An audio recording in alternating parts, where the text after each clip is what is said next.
What does that make you, Saxton? Like the annoying neighbor who calls the cops when the music's too loud? That's not a very nice thing to say, Corey. And his opponent from Tacoma, Washington, weighing in at 201 pounds, Isaiah Swerve Scott.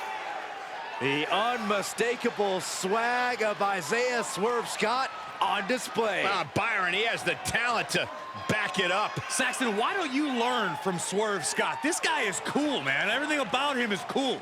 You should take notes. I thought I already had a cool factor.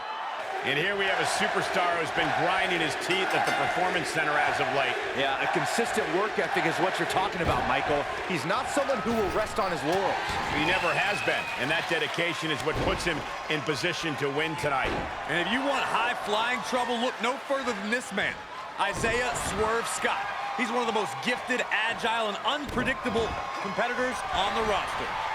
Yeah, and before Scott arrived at WWE, he toured the indie scene and made a name for himself as a top talent. I assure you, he's out to replicate that from the top. Elbow drop, good Lord. Springboard misses the target. No, he's got him where he wants him. Here we go. Boom, buckle bomb. What impact. And Isaiah gets kept grounded with that hit. Sweeps the legs. Crushing double stomp. Clubbing blow to the back.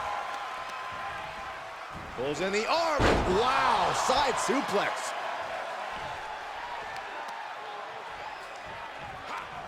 He saw it coming, taking advantage. Got him where he wants him. Up and Falcon Arrow suplex. What a spine buster. Man, strikes. Wow. And now Swerve is getting beaten down. Yeah, Isaiah needs to be resourceful in this situation. Is it enough? The cover.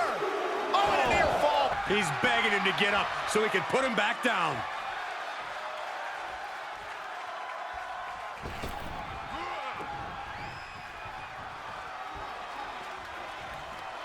Round and round we go. Tilt-a-whirl head scissors. Picking up speed, building momentum. Oh, and one miscalculation turns the tide right back around. Uh-oh, double underhook. This is going to be nasty. Butterfly pile driver. Swerve is down and out. Shoulders down.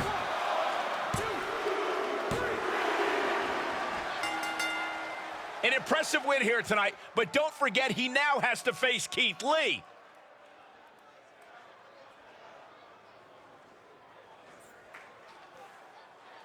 Before I get to my next match against Keith Lee, I have a few things I'd like to discuss. Hang on a second. Just let me gather my thoughts real quick. Gather your thoughts or stall before you have to face a rested and motivated Keith Lee. Okay, where was I?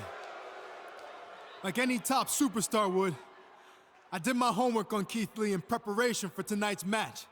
And I learned some very interesting things. See, this man is full of hashtags and motivational catchphrases, but it's all a bunch of lies. He's never lived up to a single one of them. Like, did you know that Keith Lee stole his parents' car when he was first leaving home to become a wrestler?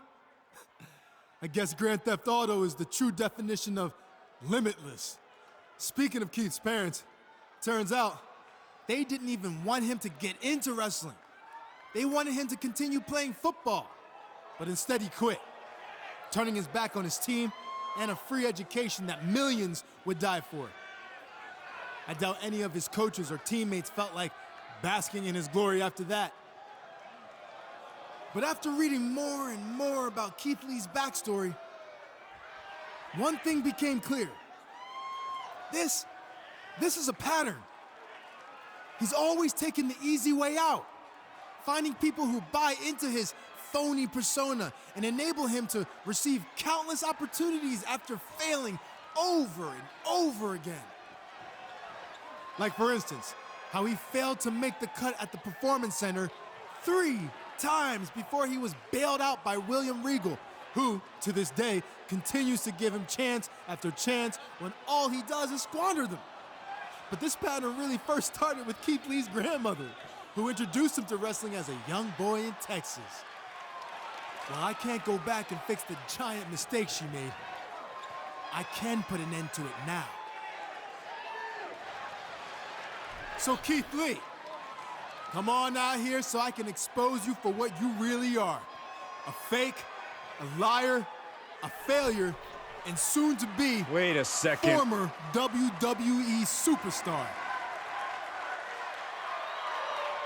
Keith Lee sends him flying to the floor.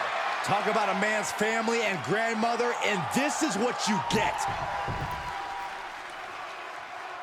Keith Lee's on a rampage. He's snapped. Someone needs to stop him.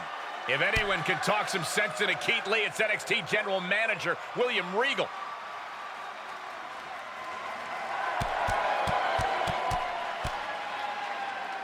And finally, it looks like cooler heads are prevailing. He may have taken a beating, but I think this is what he wanted. He got inside Keith Lee's head, and now he has an important mental edge going into whatever their next encounter is. Keith Lee is as tough mentally as he is physically. I'm not sure that strategy is going to work. Did you not just see what happened? I think it's already proven extremely effective.